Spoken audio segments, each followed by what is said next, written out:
Hello and welcome back to another stock analysis on Stock Market Palantir. Make sure to subscribe and let us know your thoughts in the comments. Now, let's hear from our analysts. All right, let's just dive right in today. We're looking at what I think is one of the most structurally fascinating and polarizing securities in enterprise software right now. C3 AI, trading under the symbol AI. Yeah, polarizing is the word. Absolutely. So as we're recording, the stock is trading around $13.75. That gives it a market cap of, roughly $1.9 billion. But here's what grabs everyone's attention, the valuation metric. Its price to sales ratio sits at an almost historically low 5.2 times. Which is just nothing. Exactly, it's nothing. You put that up against the sector peer, take Palantir, for example, trading at around 110 times sales. That chasm suggests a market narrative that is completely detached from any future potential. Well, that's one way to look at it. That valuation gulf is precisely why this is such a contentious stock. It's created this violent intersection of conflicting narrative, and it's all crystallized by the technical structure. The short interest is exceptionally high, hovering near 30% of the public float. That's 37, almost 38 million shares, which gives us a days to cover of up to 7.7 days. The slightest bit of good news could just trigger an explosive reaction. Right. The market is effectively screaming that there are terminal, unfixable problems. Yet, that structural pressure cooker of the short position suggests there's a coiled spring waiting. So the central question for anyone evaluating C3.ai right now is this. Is the stock a deep value opportunity structured for a disproportionate price re-rating based on operational improvements? Or, and this is the other side, is this a high-risk scenario, a true value trap, burdened by completely unsustainable margins and execution risk that the market has, frankly, rightly punished? And I will argue the former.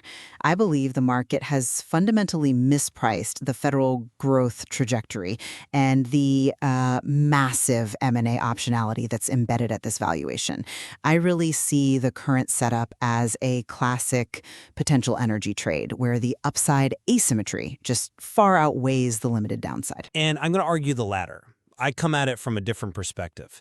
The deep discount is not a market failure. It is fundamentally warranted by severe operational and structural issues. I'm talking financial fundamentals and persistent governance overhangs that define this stock as a high-risk value trap.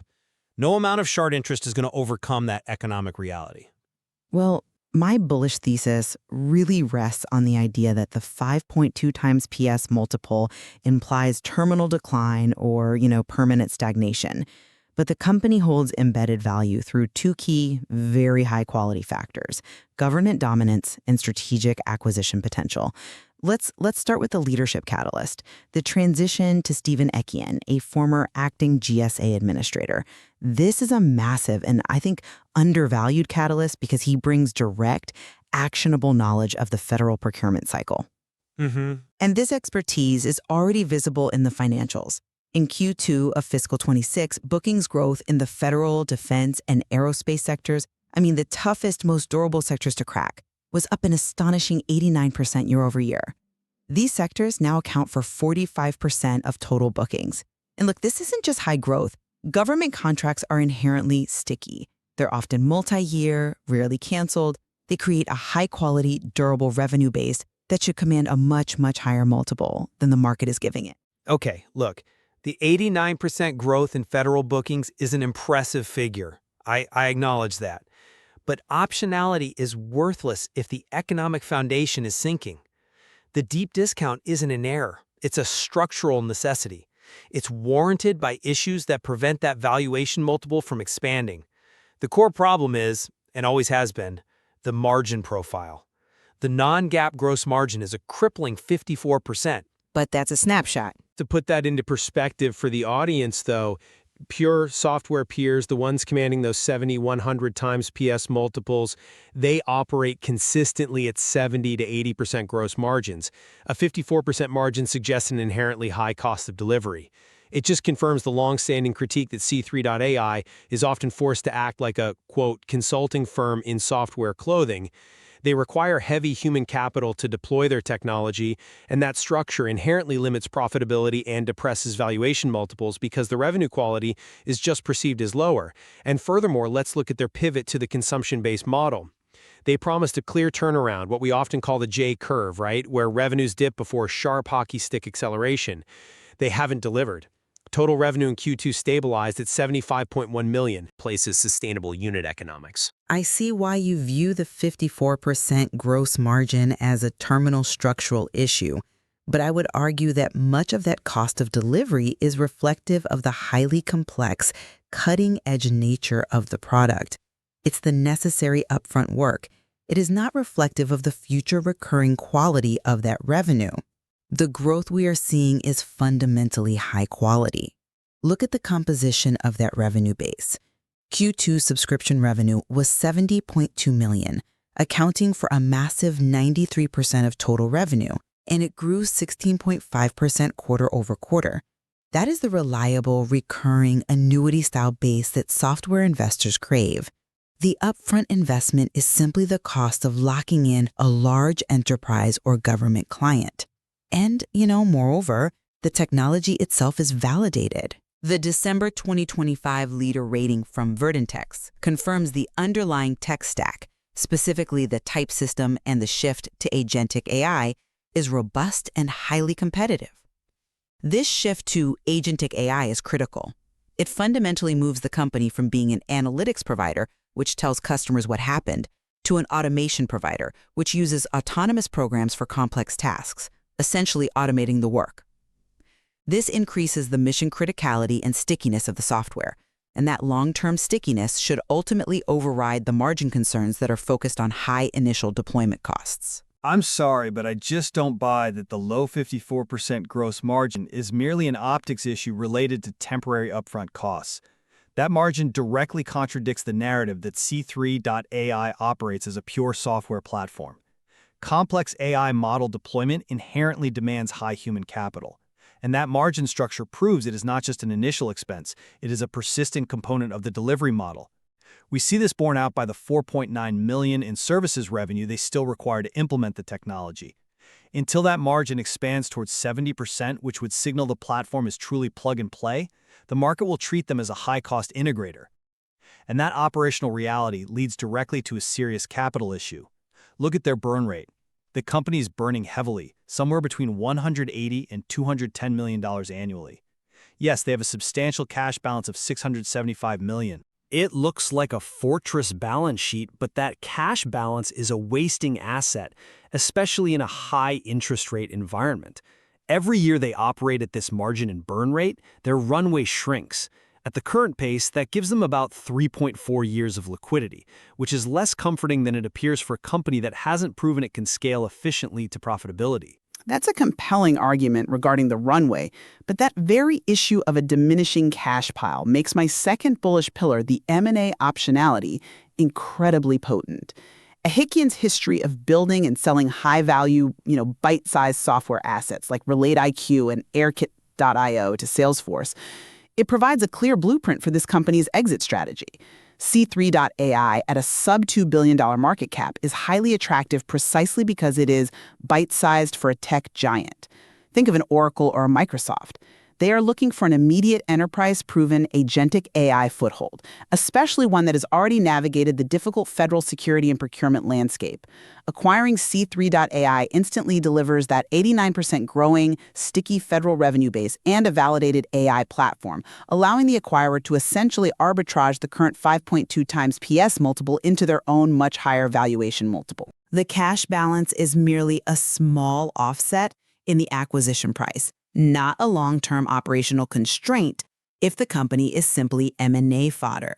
That M&A optionality is certainly a potential catalyst, but it also relies on someone else ignoring the fundamental flaws. Let's shift focus to the market mechanics the bears are playing against. You mentioned the 29% short interest, 38 million shares, creating this highly unstable equilibrium. I accept that the downside is technically limited to zero, but the short sellers are comfortable. They're comfortable because their thesis is grounded not just in poor fundamentals, but in the bearish macro outlook. C3.ai is categorized as a high-duration asset. For our listeners, that means a company whose value relies heavily on large earning streams far out into the future. High-duration assets are exceptionally sensitive to interest rates and general market risk. This is reflected in the stock's extremely high beta of 1.97. Have you considered the bearish environment forecast for 2026? Analysts are predicting a 10 to 20% correction in the Nasdaq. With a beta of 1.97, C3 AI would statistically drop roughly 20% in just a 10% market correction. The short thesis is rational. It is a calculated bet on systemic, high-duration risk, not just on the company's individual failure. That high beta cuts both ways, though. If the market avoids that correction and instead stabilizes, or if a specific catalyst hits, M&A, a massive earnings beat, the violent, disproportionate short squeeze triggered by that 30% float covering is an exponential upside factor that overcomes the linear macro risk.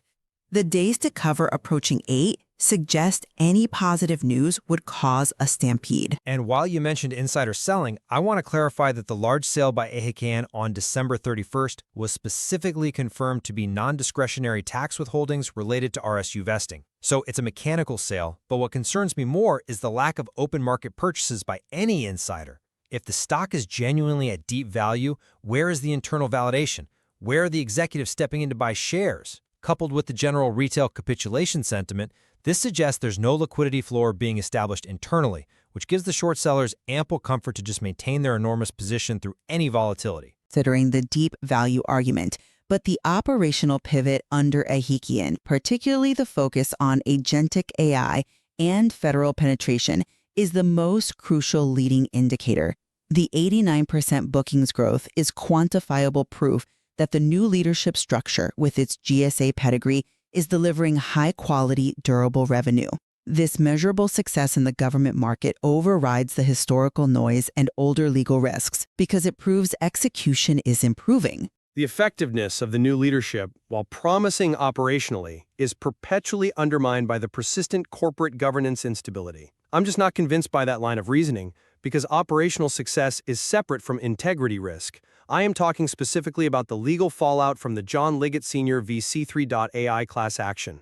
This centers on the timing and transparency of Siebel's health disclosures specifically relating to his visual impairment when he was leading the company.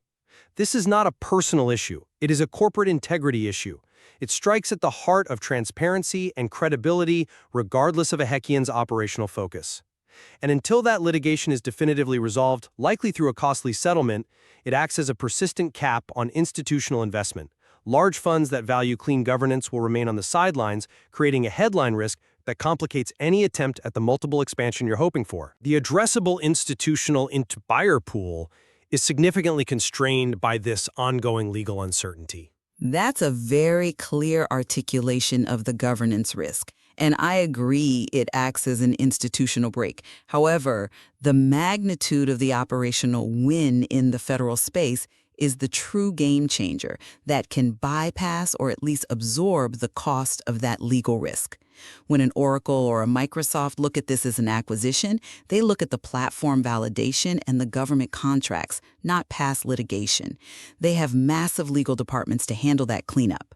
The 89% growth signals product market fit in the most difficult vertical, making the asset far more valuable than the current market cap suggests.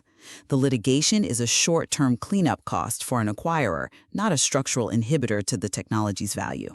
So we've established two powerful opposing gravity wells acting on C3.ai. Right. On one side, my thesis rests heavily on the incredible operational optionality. Specifically, that 89% bookings growth in the high-quality federal sector, which validates the new CEO's GSA pedigree and strategic pivot toward agentic AI. This success suggests a viable path toward a disproportionate PS re-rating, particularly given the inherent M&A attractiveness of a sub-$2 billion enterprise software asset with proven government reach. And on the other side, my position is grounded in material, tangible financial risks. We established the deep-seated structural financial issues, specifically the low non-GAAP gross margin of 54%, which suggests high delivery costs are permanent, and the high annual cash burn of $180 to $210 million, which limits the runway. This structural reality prevents the multiple from expanding toward true software sector peers. And we also noted that the ongoing governance risk related to the Siebel disclosure remains a persistent cap on institutional capital accumulation. We also thoroughly explored the risk posed by the technical setup, the highly unstable 30% short float and high days to cover, which presents a significant short squeeze potential. Balanced against the serious high beta macro market risk we face in 2026, which continues to provide cover and rationalization for the bears to maintain their position. So the company remains fundamentally a high-risk security. The core investment question for the sophisticated listener really resolves to whether one places greater weight on the optionality embedded in that massive federal success and potential M&A event, or the material, tangible risks of execution failures and structural margin compression that have historically kept its valuation depressed. The market continues to wait for evidence that the cost structure can catch up to the revenue ambition. We'll leave it there, having weighed the evidence for both powerful narratives. If you enjoyed this video, subscribe to the Stock Market Palantir channel for more stock reviews like this. Thanks for watching, and see you next video.